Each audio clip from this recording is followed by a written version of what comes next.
वैसे हुलिया इसका बड़ा गंदा लिखा है किताबों में। मोटा सा आदमी था और बड़ा शेर व शायरी हर टाइम करता रहता, बद अखलाक आदमी था, शराबी जानी आदमी और बेअदब था, गुस्ताख टाइप का आदमी था।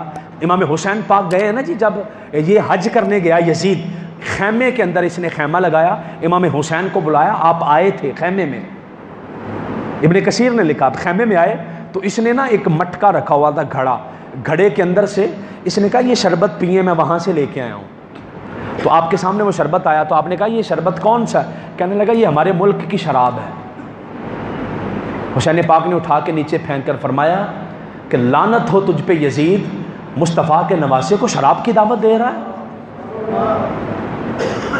इसने कहा जी वो पिछले खैमे में रूमी और नस्ल लड़कियां भी हैं, ये यजीद का किरदार था। तब हुसैन निकले थे कि इतना गंदा बंदा मुसलमानों का हाकिम बन गया कि नबी के नवासे को सीधी दावत दे रहा है। ये आपने फरमाया नहीं तू गलत कर रहा है। आका अलैहिस्सलाम ने पहले फरमा दिया था, सुबह सोए उठे तो बड़े परेशान हो, हुजूर क्या हुआ? फरमाया रात मैंने देखा कि मेरे मिंबर के साथ बनु उमैया के लड़के खेल रहे हैं। हुजूर ने फरमा दिया था। और फिर आका अलैहिस्सलाम ने फरमाया मेरे बाद मेरी सुन्नत को बदलने वाला सबसे पहला बंदा युकालु लहा यजीद, सबसे पहला बंदा उसका नाम यजीद होगा। वो यजीद था वो। और हजरत अबू हुरैरा दुआ किया करते थे, या अल्लाह 60 हिजरी से पहले मुझे मौत दे दे। लोग पूछते, हजरत अबू हुरैरा वो थे ना कि हुजूर के पास है, सोने हर चीज ही भूल जाती है, जो भी सुनता हूं भूल जाता है। आका ने फरमाया अबू हुरैरा कपड़ा है तेरे पास? है। फरमाया बिछा दिया। आका ने पकड़ के एक बार यूं किया, फिर पकड़ के यूं किया, फरमाया उठा ले, अब नहीं भूलेगा। हजरत अबू हुरैरा कहते मैंने तब से पकड़ लिया, खुदा की कसम कोई बात भूलती नहीं है सब कुछ। तो हजरत अबू हुरैरा कहते मेरे पास 2 प्याले हैं इल्म के, एक तुम्हें बता दिया, दूसरा बताओ मेरा गला काट दो। दूसरा प्याला, वो दूसरे प्याले के राजों में से राज था कि 60 सने हिजरी से पहले पहले मौत आ जाए। ये पहले फौत हो गए थे। हजरत अबू हुरैरा दुआ मांगा करते थे, या अल्लाह मैं वो साल ना देखूं जिसमें हुसैन पाक पे जुल्म होंगे। ये यजीद आखिरी जब इसका टाइम है ना, ये 3 साल तकरीबन 3 साल 6 माह तख्त पे रहा है, ज्यादा लंबा चौड़ा अरसा नहीं रहा तख्त पे। 3 साल 6 माह के 1-2-4 दिन ऐसे कुछ ऊपर दिन भी थे। जब ये आखिरी टाइम है तो इसकी जो अंतड़ियां थी ना, आंते बोलते हैं, अंतड़ियां, उसके अंदर कीड़े पड़ गए थे। 3 कौल है इसके मरने में। अंतड़ियों में कीड़े पड़ गए, पीप पड़ गई और ये तड़पता था अपने बिस्तर पे लेटा हुआ, बड़ा तड़पता था। अंतड़ियों में कीड़े पड़ जाते, पानी का कतरा डालता तो ऐसे लगता जैसे तेजाब पी रहा हूं, गला चीरता वो पानी। तो ये ऐसे जैसे मछली पानी से निकाले ना तो तड़पती है। किताबें लिखती हैं ऐसे तड़पे ये। अपने बेटे का, इसके बेटे का नाम था मुआविया, वालिद का नाम भी मुआविया, बेटे को बुला के कहने लगा, कुछ समझाने लगा कि ये तख्त है और ये हुकूमत और ऐसे चलानी है। बेटे ने जुमला सुना, सुनने के बाद पता बेटा क्या कहने लगा, ये वो ताज और तख्त है जिस पे रसूलुल्लाह की आल के खून के धब्बे हैं।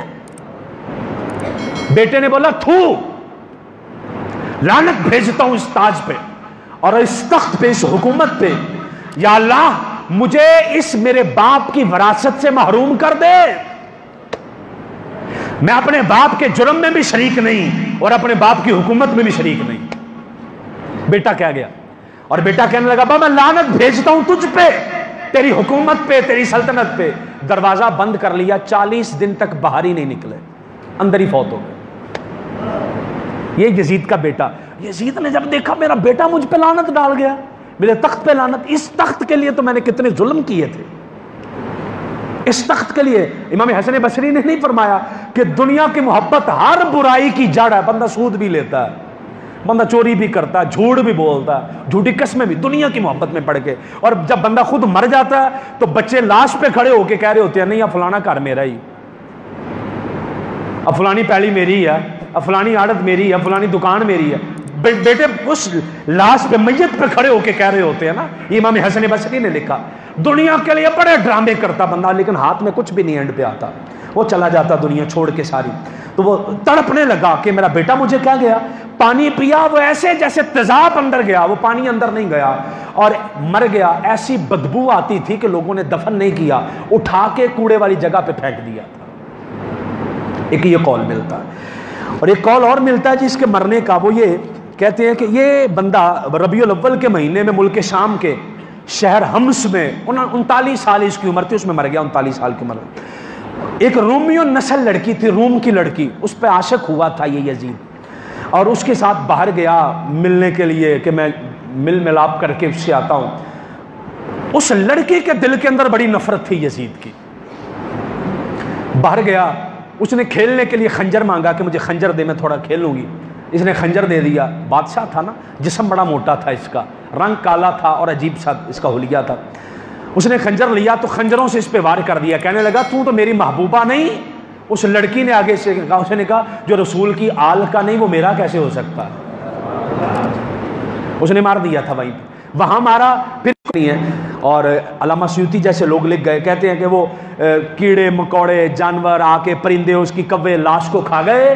बाद में फौज को पता चला हमारा बादशाह सलामत यहाँ मरा पड़ा, लोगों ने उठा के इसकी हड्डियां इकट्ठी करके वहीं पे दफन कर दी, कब्र पता नहीं कहाँ पे। एक ये तीसरा कौल है, आखिरी बात है, वो भी शामी थे एक बुजुर्ग, वो तारीख लिखते हैं, उनसे पूछा किसी ने कि यजीद कैसे मरा था। वो कहने लगे एक दिन शिकार खेलने गया था, घोड़े पे बैठा, इसके सामने वैसी खच्चर आई,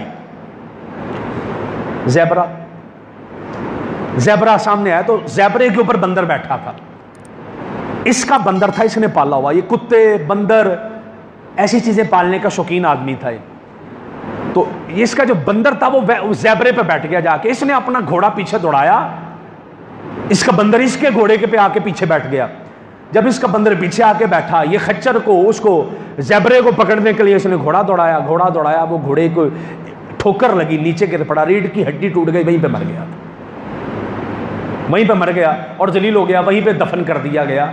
और आज एक निशान मिलता उसकी कब्र का, जो उमवी मस्जिद उमवी है उसके साथ एक कूड़े की जगह, वहां पर एक मिट्टी की ढेरी है, कहते हैं यहां पर यजीद दफन है। यहां पर यजीद दफन है।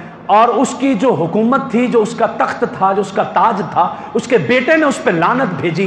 बेटे ने तख्त पे थूक दिया था, बाप के सामने थूक दिया था, और उसने कहा था मैं लानत भेजता हूं इस हुकूमत पे, और लानत भेजता हूं इस तख्त पे जिस पे अहले बैत के खून के धब्बे लगे हुए।